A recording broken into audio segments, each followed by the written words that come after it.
मनोज जरांगे पाटील प्रचंड रडले आणि प्रशासनावर भयानक चिडले. जरांगे पाटलांचा संघर्ष आजपर्यंत आपण पाहिलेला आहे आणि हा काय आरक्षणाचा संघर्ष म्हणत नाही आपण.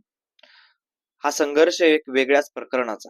त्या प्रकरणामुळे जरांगे पाटील कुठेतरी नावारूपाला बीड मध्ये आले होते आणि खऱ्या अर्थानं जरांगे पाटलांचा हा लढा अधुराच राहणार आहे जोपर्यंत त्या प्रकरणाला न्याय मिळत नाही. ते प्रकरण म्हणजे संतोष देशमुख प्रकरण. जरांगे पाटील का रडले, मराठा समाजाचं संकट काय आहे आणि या सगळ्या गोष्टीमध्ये जरांगे पाटलांच्या रडण्यामागचं खरं कारण किंवा या सगळ्या गोष्टीचं खरं कारण नेमकं काय आहे आणि सगळी परिस्थिती काय आहे हेच आपल्याला या व्हिडिओमध्ये थोडक्यात बघायचं आहे. नमस्कार, मी रणजित आणि मुद्दा हक्काच्या या चॅनलवर तुम्ही नवीन असाल तर चॅनलला सबस्क्राईब करा, कारण आपल्या चॅनलवर आपण असेच वेगवेगळे विविध माहितीपूर्ण व्हिडिओज खास तुमच्यासाठी घेऊन येत राहत असतो. मंडळी, काल संतोष देशमुख यांच्या प्रकरणाला 1 वर्ष पूर्ण झालं. म्हणजे 9 डिसेंबर रोजी 1 वर्ष त्यांना पूर्ण झालं. 9 डिसेंबर रोजी निर्घुणपणे हत्या संतोष देशमुख यांची करण्यात आली होती आणि या प्रकरणामध्ये सगळ्यात महत्वाचा वाटा जर न्याय मिळावा म्हणून कोणी उचलला असेल तर तो मनोज जरांगे पाटलांनी उचलला होता.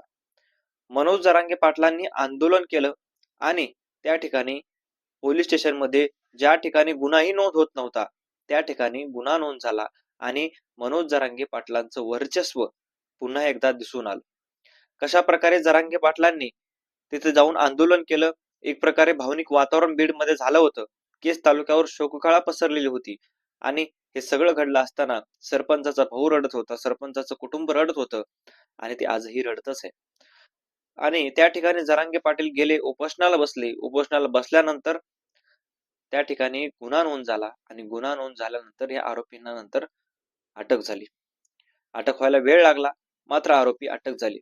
मात्र दुर्दैवच आहे की अजून एक आरोपी अटक झालेला नाही, तो म्हणजे कृष्णा आंधळे. पण जरांगे पाटील काल वर्ष पूर्ती झाल्यामुळे त्या ठिकाणी संतोष देशमुख यांच्या घरी गेले आणि संतोष देशमुखांची आई अतिशय भावनिक झाली.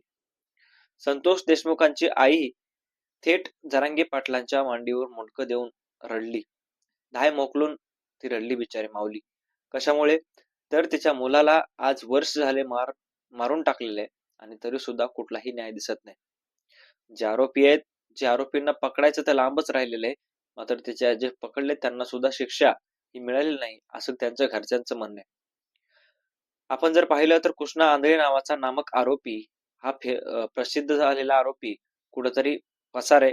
त्याचा पत्ता लागत नाही, त्याचा धान पत्ता पोलिसांना लागत नाही, आपली सिस्टीमला लागत नाही. आणि याच गोष्टीचा धाक घरच्यांना बसलेला आहे. आणि काही दिवसापूर्वी एक ऑडिओ क्लिप व्हायरल झालेली आहे आणि त्या ऑडिओ क्लिप मध्ये संतोष देशमुख प्रकरणामधले महत्वाचे आरोपी सुटणार आहेत असं त्या ऑडिओ क्लिप मध्ये सांगितलं जात होतं.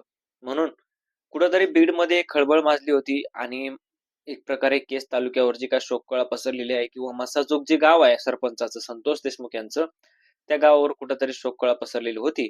मात्र त्याच गावामधून कुठंतरी आक्रोश येऊ लागला की ही अशा ऑडिओ क्लिप यायला लागल्यात, अशा प्रकारचे लोक बोलायला लागलेत, मग याच्या मागची सत्यता नेमकी काय आहे, खरी गोष्ट आहेत का ह्या, खरंच असेल तर समोर यावं लागेल की नेमकं काय आहे काय नाही, या गोष्टीचा तपास लागावा लागेल, अशा प्रकारचं संतोष देशमुख यांच्या परिवाराचं म्हणणं आहे. तर का म्हणणं आहे तर त्यांच्या जीवाला धोका आहे असं सुद्धा यांच्यातून सांगण्यात येते. कारण हा जो कृष्णा आंधळे काही बाहेर आहे तो खतरनाक आरोपी आहे. तो डेंजर आरोपी असल्यामुळे कुठेतरी संतोष देशमुख यांच्या परिवाराला किंवा यांच्या बंधूला धाक लागलेला आहे की हा परिवार हा आपल्याला सुद्धा काही इजा करतो की काय, हा परिवाराला सुद्धा काही इजा पोहोचवतो की काय. परंतु या आरोपीला कुठेही शोधलं जात असेल पण शोध लागत नाही. प्रशासन काम करतंय पण प्रशासनाचं काम हे कुठेतरी पूर्ण करण्यामध्ये प्रशासन असमर्थ ठरते की काय, हा प्रश्न आता पडलेला आहे आणि याचं मुख्य कारण तेच आहे.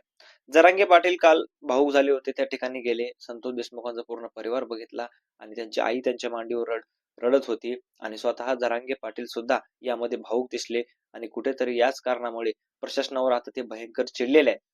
प्रशासनाला सांगितलेलं आहे की ह्याच्यामधला जर एकही आरोपी सुटला तर महाराष्ट्रामध्ये आपण परिस्थिती बघू शकणार नाही अशा प्रकारची परिस्थिती करून टाकेल आणि एकही चाक फिरणार नाही अशा प्रकारचं प्रशासनाला सडेतोड उत्तर मनोज जरांगे पाटील यांनी काल दिलेलं आहे. नेमकं आता बघणं महत्वाचं आहे पुढं काय होते, पुढचं या प्रकरणाची अपडेट काय येते. मित्रांनो तुम्हाला काय वाटते कमेंट मध्ये नक्की कळवा. भेटूयात नवीन व्हिडिओ मध्ये, तोपर्यंत धन्यवाद.